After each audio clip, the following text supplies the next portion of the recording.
Assalamualaikum and good morning. Today we will see these notes. We continue our discussion about the distribution of force inside a flow inside a pipe. So we are looking for flow in conduit, shear stress distribution across a pipe section. The velocity distribution in the pipe is directly linked to the shear stress distribution. Hence, it is important to understand the latter. To determine the shear stress distribution, we start with the equation of equilibrium applied to a cylindrical control volume that is oriented coaxially with the pipe as shown below. So in this diagram, we found that we have a pipe here. So and then we take one element from inside this pipe. So for sure the shape is cylindrical shape like this. So and then we start to develop our own free body diagrams. So because flow in pipes, it will have its own hydraulic pressure. So means that when pressure acts on certain surface, so it will create force.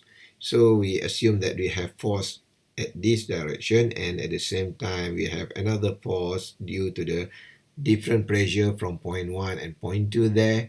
So let's say this is point 1, this is point 2. So because the pressure is different, so it may be create as a different forces. So and then we already learned about the no slip condition. So means that it will create forces due to existence of shear stress. So because shear stress normally will give a resistance, so we will have a different the reverse direction forces like that one. So we know that force is equal to tau A. Okay. So and then according to this diagram, we could write down. Okay, and then another thing is for sure gravity pull the element downward like this, but we need to calculate the component forces of gravity like this arrow, like this direction.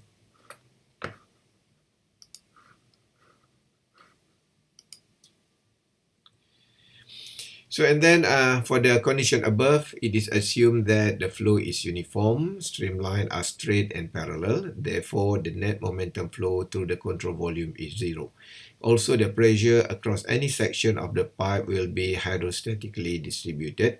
Thus, the pressure force acting on an end face of the fluid element will be the product of the pressure at the center of the element, also at the center of the pipe and the area of the face of the element. So this statement says that to simplify the situation, we just assume that pressure is all the same. So we just take the pressure at the center of the pipe.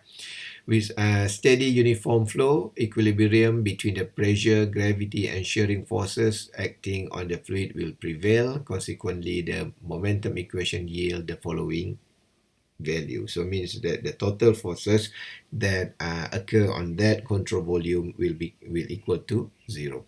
And then we substitute all the terms here. So I think you already know how to develop this one because we are talking about force. So means that you need to really be aware with the direction. So I think you could understand this. So we have the positive pressure here because we assume that this direction is positive. Then the other force is actually act on the reverse direction like here. So this is the gravity. So and then we try to replace everything. So we have a weight here. So W is equal to mg. So and then we could replace the m here with rho and v, volume and gravity. So rho and g can be replaced with a gamma, and volume is equal to A cross-sectional area times the length, which is the delta S. And then the sine alpha can be written as dz ds.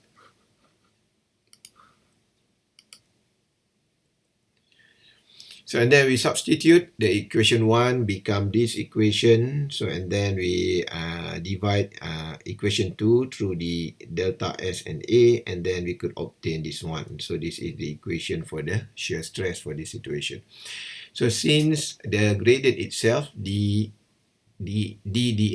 P plus rho Z is negative and constant across the section for uniform flow, it is followed that the positive and okay, so this is okay, might be typo there. Okay, and then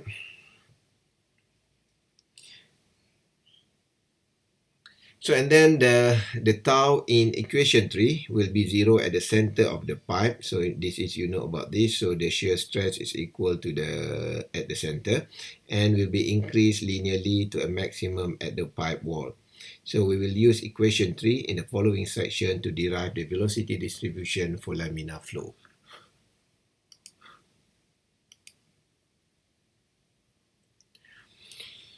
Now we are in previous slide we simplified the Navier-Stokes equation, and then now we try to derive the velocity profile. We determine how the velocity varies across the pipe by substituting for tau in equation 3. It's equivalent to mu dv dy, and we integrate that one. And then first we make the substitution, and then we have this one. So and then because in this situation we found that the dv dy can be replaced by negative dv dr. So and then we replace the value here. So and then we separate the variable and integrate across the section. So we could get this equation. So we get a constant here. So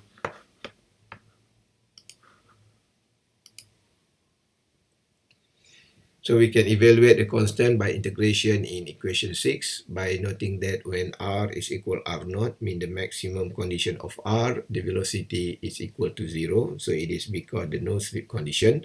And then the constant of integration is given by this one. So means that you just substitute the boundary condition here. So you will get the value of C. And then we substitute it here. So finally you will get this equation.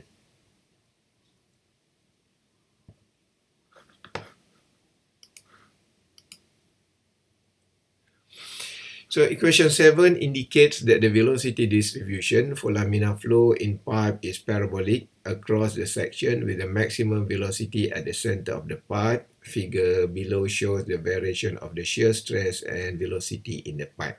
So this is how the velocity distribution. So this is velocity distribution, and how the shear stress distribution can be form inside the pipe.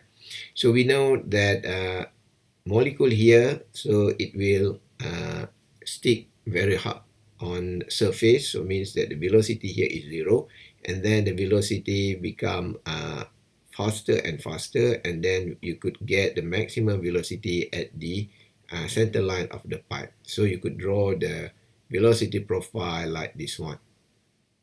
Okay. However, you must understand that for shear stress, so the maximum shear stress occur when the velocity is 0. So the reason is because the shear stress is maximum, so now the velocity, the molecule cannot move. So that's why we draw the maximum shear stress here at the wall, and then it will become smaller and smaller, and it will give you 0 shear stress at the center line here. So if you have a large diameter of pipe, sometimes you could imagine that the velocity profile could be like this. Okay, because the large diameter will maintain the average velocity or the maximum velocity as a large region like this one. So and then because we are using polar coordinates, so means that the reading of R will become like this. So this is R equal to 0, and then at this point the R will equal to capital R in your calculation. So laminar flow in a round pipe is known as Poiseuille flow, named after a German Hagen and a Frenchman Poiseuille who studied low speed in tube in 1840s. So this is the idea to get the equation or the situation where the low speed, the Reynolds number is low in the pipe. Okay, however, for high velocity, for fluid flow inside a pipe with high velocity, normally it is okay for us to use just the Bernoulli equation. So the normal one is the Bernoulli equation is P over rho G plus V square over 2G plus Z, and then to reflect the real situation, we will, okay, so I'm sorry, it is equal to P over rho G. It is point number 1, for example. It is P2, V2, and Z2, and then we plus with the losses. Okay, this is the energy losses. Okay, so the energy losses. So normally in high speed, so we assume that when turbulence comes in, so for sure they will have another resistance, because in turbulence for sure the molecule is chaotic. It chaos, so maybe the molecule will flow backward. So because the direction of the molecule flow in turbulence is unpredictable, so because of the stream line is not very well, so it will create losses of energy there. Okay, so in the other names of this one is about the Poiseuille flow. So I hope you could imagine we evaluate about the Couette flow. The Couette flow means the flow between two parallel plates, and then we have Poiseuille flow means the flow inside a circular pipe. Normally the pipe is circular. So and then the major difference is in Poiseuille flow, so we cannot easily eliminate the existence of pressure. But in Couette flow, we could say that in most of the situation, we could neglect the pressure gradient because the pressure is atmospheric pressure.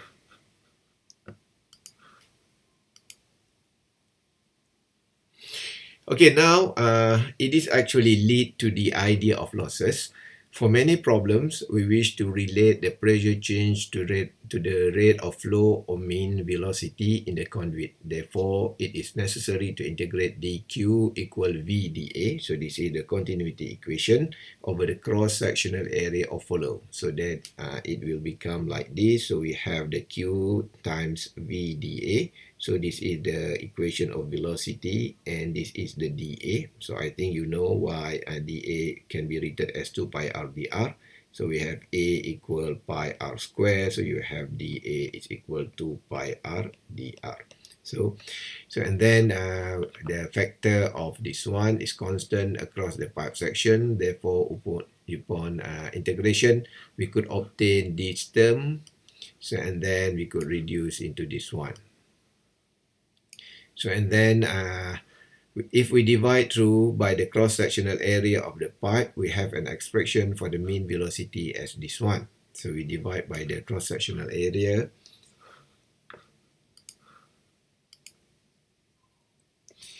From here, we conclude as average velocity is actually the Vmax divided by 2. So this assumption actually, we assume that yes, the velocity profile is parabolic, but sometimes if we imagine that it is a linear one, so we could say that the maximum velocity here divided by 2 will give us a square area. So means that is the average velocity. So and then we substitute the R, which is the d over 2, and then we could get this term. So and then if we integrating equation 2 along the pipe between section 1 and 2, so we get this term. So here the S2 and S1 is the length of pipe between the two sections. Therefore, equation 3 can be rewritten as this one. So it can be seen that when the general energy equation for incompressible flow in conduits is reduced to 1 for uniform flow in a constant diameter pipe where V1 equal V2, the result is this one. Here, HF is used instead of HL to signify head loss due to frictional resistance of the pipe. It can be concluded that the head loss for laminar flow is given by this one. Here, the bar over the V has been omitted to conform to the standard practice of denoting the mean velocity in one-dimensional flow analysis by V without the bar. So here is actually the equation to calculate the losses inside a pipe, for flow in pipe for laminar flow. So however, so if you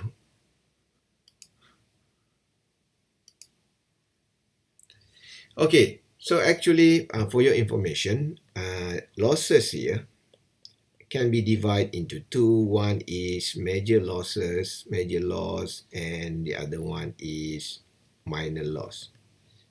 So major loss here is actually triggered or due to friction. So friction here means due to shear stress. Okay, in any condition, so we cannot neglect the major loss. So means the longer your pipe means the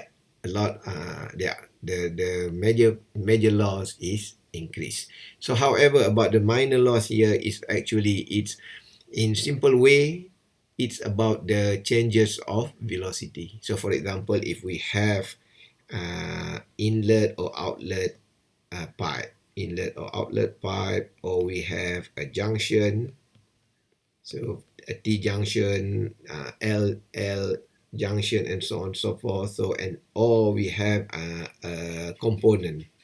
Component means if we have something like pump, or we have valve, and so on and so forth. So all of these will will resist the flow, but it just change the velocity. So maybe the velocity is reduced from 5 to 4.5, and then after after certain time, it will reach the maximum velocity again. So because the changes of velocity is not too obvious, so means that the losses is actually can be categorized as a minor loss. Means the energy losses there is sometimes can be negligible. But for major loss here, so it is about the friction. And if we see the velocity, so we found that at no slip condition here, so the velocity is equal to 0, and then at this one, the velocity is maximum. So means the velocity changes is actually from 0 to maximum. So because the wide range of velocity changes, so we need to calculate every time the major loss.